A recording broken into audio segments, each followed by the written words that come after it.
ሰላም እንደምን አላችሁ? ዛሬ የሚገርሙ ጥያቄዎችን አዘጋጅቻለሁ። በብልህና አስተዋይ ነኝ ብለው ያስባሉ?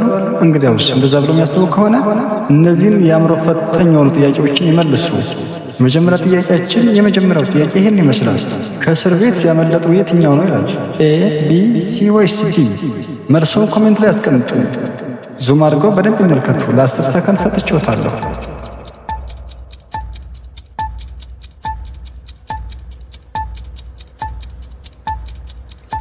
በጣም አሪፍ።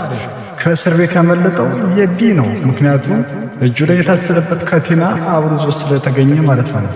ቀጣይ ጥያቄያችን ይሄኛው ካሉት 4 ሰዎች ውስጥ ገዳዩ የቱ ነው ይላል።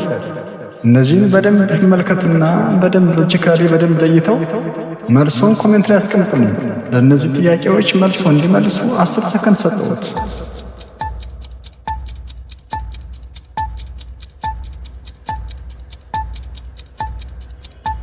በጣም አሪፍ። ገዳዩ የኤ ነው። ምክንያቱም የእጁ ላይ የቆረጠበት ካራው ደም የቀባው ስላለ እንዲሁም የሞተው ሰውዬ ላይ ደም የፈሰሰ ነገር ስላለ የገደለው ኤ ነው ማለት ነው። ቀጣይ ጥያቄ እንለፍ። ይህ ምስል ከምስል ሲደመር ምን ይሰጣል? መልሶን ኮሜንት ላይ አስቀምጡ። ይህን እንዲመልሱ 10 ሰከንድ ሰጥቼዎታለሁ።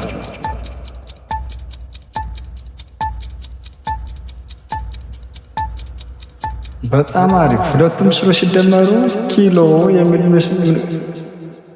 ውጤት ይሰጣሉ። ምክንያቱም ከይና ለው ሲደመሩ ኪሎ ስለሚሰጡ ማለት ነው። የቀጣይ ጥያቄያችን የአየር ንብረቱን ሳያውቅ ከቤት የወጣ የት ነው ይላል። ኤ፣ ቢ፣ ሲ ወይስ ዲ? መልሶን በደንብ ምክንያታዊ ሆኖ ይመልሱ። 10 ሰከንድ ሰጥቼዎታለሁ።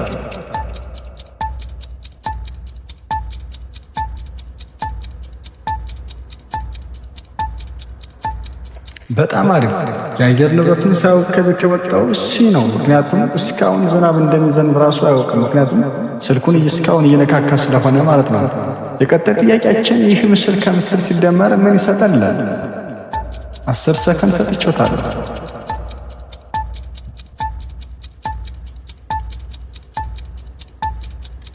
በጣም አሪፍ። ይሄኛው ምስል ሲደመር ካውያ የሚል ትርጉም ይሰጣል። ቀጣይ ጥያቄያችን ከነዚህ ኤቢሲ ውስጥ የሞተው የት ነው ይላል። የሞተውን በደንብ ሎጂካል በሆነ መንገድ ይለዩ።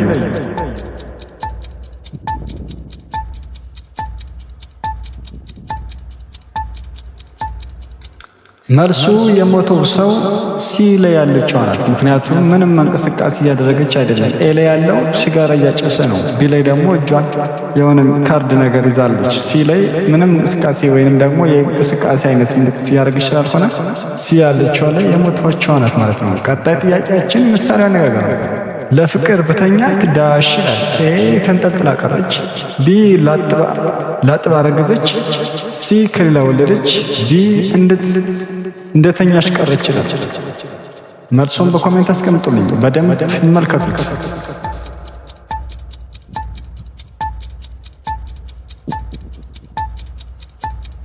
መልሱ ቢ ነው። ለፍቅር ብተኛት ለጠባ ረገዘች ነው መልሱ። ቀጣይ ጥያቄያችን ይህ ምስል ከምስል ሲደመር ምን ይሰጣል?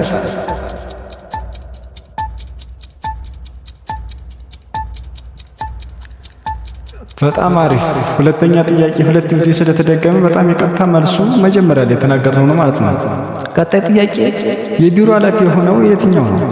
ኤ፣ ቢ ወይስ ሲ? መልሱን ኮሜንት ላይ አስቀምጡልኝ። በደንብ አስተውሎ ይመልሱ።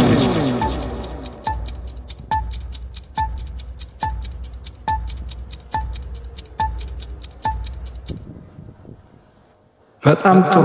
መልሱ ቢ ነው። ምክንያቱም የያዘው ስልክና አለባብሱ የቢሮ ኃላፊ ወይም ደግሞ የማናጀር አለባብስ ነው። ወይም ደግሞ ለነዚህ ቢሮዎች ቦስ ይመስላል ማለት ነው።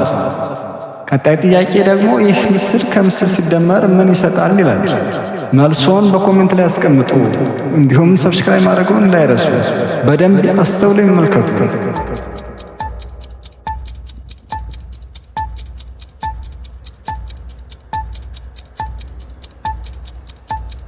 በጣም አሪፍ። መልሱ ቢሮ ይሆናል ማለት ነው።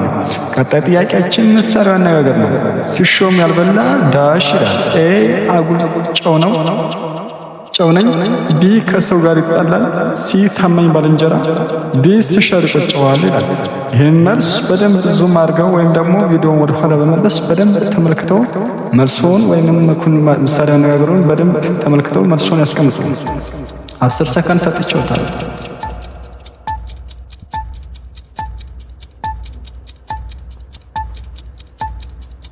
በጣም አሪፍ። ሲሾም ያልበላ ሲሻር ይቆጨዋል ይሆናል መልሱ። ምክንያቱም ዲ ያለው ይሆናል ማለት ነው። ቀጣይ ጥያቄያችን ከነዚህ መካከል ባለሀብት ማን ነው ይላል።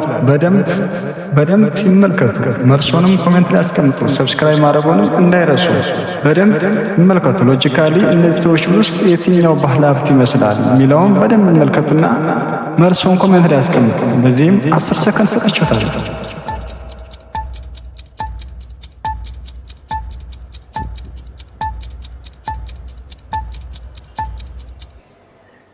በጣም አሪፍ። መልሱ ዲ ላይ ያለችው ናት። ምክንያቱም የተጠቀመችበት ቦርሳ ሌግዠሪ ነው። የተጠቀመችው ቤልት በጣም ሌግዠሪ ነው።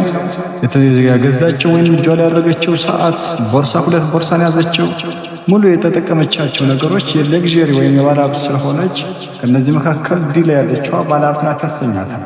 ቀጣይ ጥያቄያችን ይህ ሁለቱ ምስል ሲደማመር ምን ይሰጣል ይላል። መልሱን ኮሜንት ላይ አስቀምጡ። በደንብ ይመልከቱ።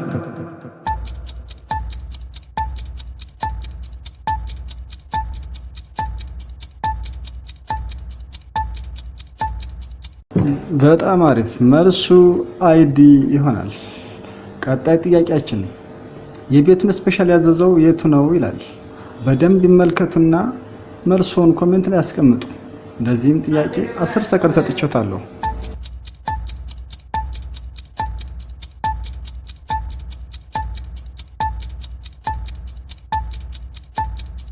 በጣም አሪፍ።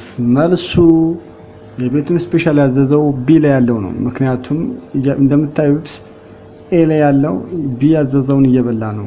ተሳስቶ እንደሚበላ የሚያሳየው ምክንያት ደግሞ ሼፉ ከውጭ ሆኖ የሰጠውት ምግብ እኮ ለቢ ነው ብሎ በመገረምት እየፈጠረ ወይም ደግሞ እየተገረመ ይመስላል። ስለዚህ መልሱ ቢ ላይ ያለው ነው ማለት ነው።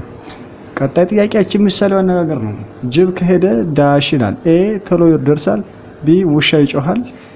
ውሻ ጮኸ። ሲ ደራሽ የለውም። ዲ አይመለስም። በደንብ አስተውሉ። መልሱን ኮሜንት ላይ ያስቀምጡ።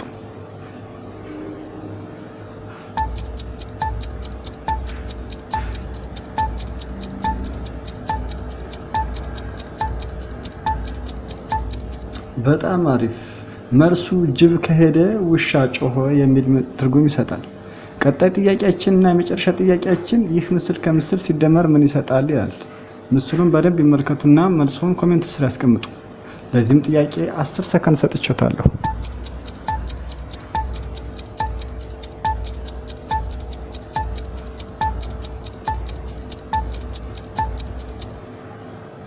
በጣም አሪፍ። መልሱ ፊሽካ ይሆናል። ተመልካቾች እስከ መጨረሻው ድረስ ስለተከታተላችሁኝ በጣም አመሰግናለሁ። ቪዲዮውን ላይክ እና ሰብስክራይብ ሼር የሚደረገውን ሁሉ በማድረግ ለብዙዎች እንዲደርስ አድርጉኝ። ለማበረታታትም ሰብስክራይብ የሚለውን በተን ይጫኑ። በቀጣይ ቪዲዮ እስከምንገናኝ መልካም ጊዜ እመኝላችኋለሁ። ባይ ባይ።